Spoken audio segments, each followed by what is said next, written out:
Kua piki te pakanga mō ngā tūranga pai hau o roto i te kapa ōpango ki tētahi taumata ke anō, whai muri ho i te rakarakatanga o Zach Guildford i te rā tapu nei.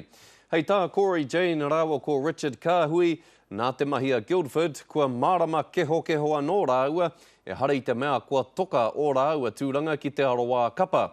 Kei Irena Smith tēnei pūrongo. He tuakana taina te wairua I wainga I ngā pai hau ōpango.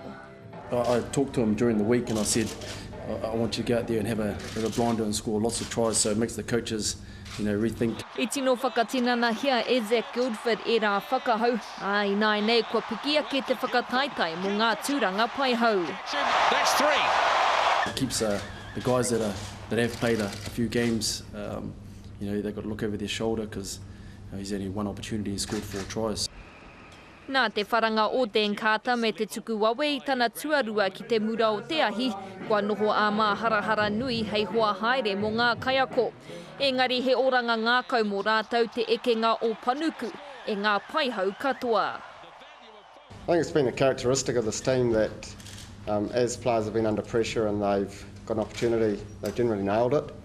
And it's certainly turned the outside back position into a bit more of a contest, so it's good for us.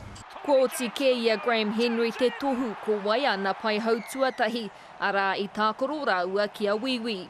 E whakaora I a rāua anō I o rāua wharanga te mahi a te tokorua nei I te rā wiki, a kua pakari anō I nai nei mo te wahanga nui o te whakataitai.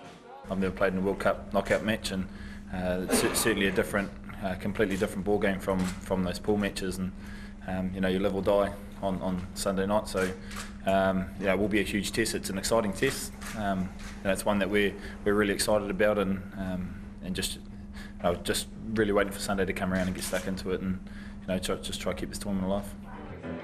Aha kua te tatari kaunua ki te mutunga o te wiki kia whakaingoatia te kapa, kaore kore ka hiahia ngā kaiako kia puta anō rāua I te taha o te aroa kapa ki te ngutu o te kanaku. Irena Smith, Te Karere.